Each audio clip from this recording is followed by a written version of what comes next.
Jared Jaggers is one of our pastoral residents now, and one of his duties during these past few weeks has been to coordinate the Generations home meetings with our resident alumni, those who were previously residents with us, who are pastors of churches now around the country.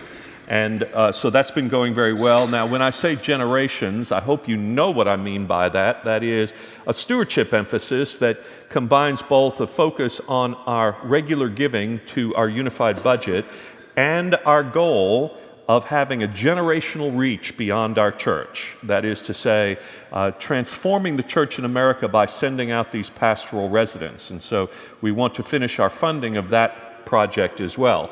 So we've brought back previous residents to talk to people in home meetings about the significance of this work, about how it's going, and what the program did for them.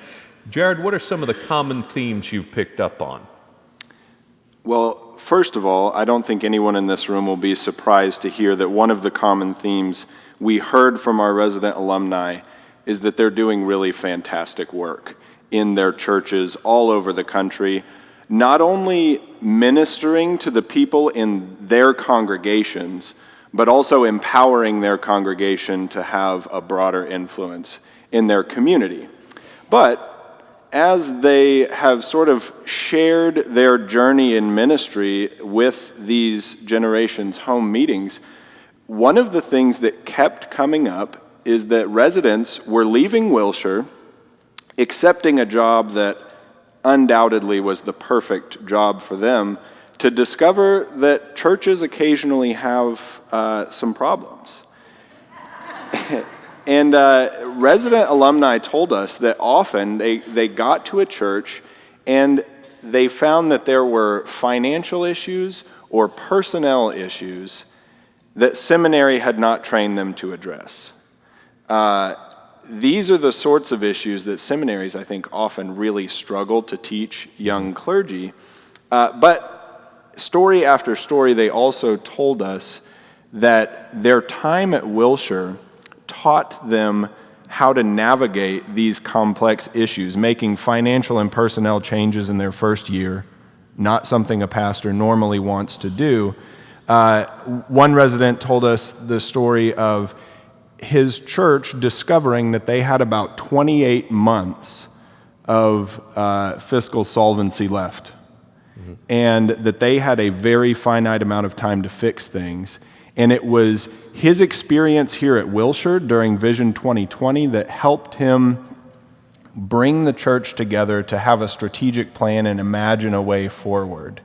And that Wilshire and the experience here taught them how to navigate those complex issues. So one of the reasons we have a pastoral residency program is because all the statistics say that there is usually a crisis within the first 5 years of pastoral ministry that ends up with young pastors becoming discouraged, leaving their job or the church, and maybe leaving the ministry altogether.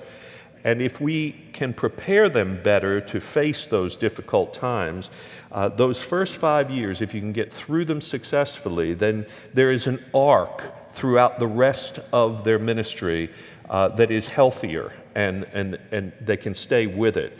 So what have you heard from these who have been out for this, some of them just 5 years, but some of them longer than that now, because we've been at this 17 years, if you can believe it, Jared, right? So what are some of the testimonies you've heard about longevity and their ability to navigate those changes? Yeah. I think Jacob Topper addressed this question really well when he said, paraphrasing here, but he said that he got the job that he currently has because he learned at Wilshire to be a preacher. But he has kept the job that he has because Wilshire taught him to be a pastor. So I think the first part of that question is that we really have the opportunity here at Wilshire to develop a well-rounded set of skills and to gain some experience around those skills.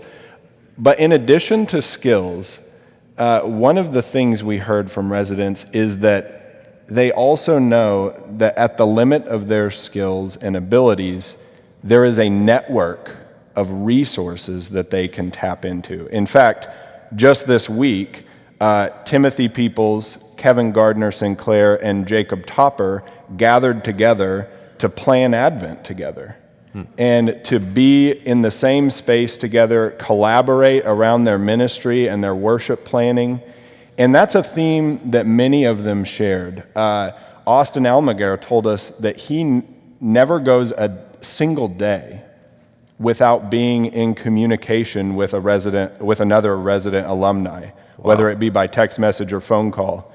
And this community, all of us here at Wilshire that stay in touch and that have influenced these alumni, but also the alumni network itself, is an incredible resource that sustains the ministry of some of our alumni. Well, thank you for the report and for all your work in gathering those folks together. I know as you get ready to launch yourself here in the next few months, it's encouraging to you to know that there's this network still at play, and we appreciate all your efforts. Thank you, Jared. Thank you. Okay.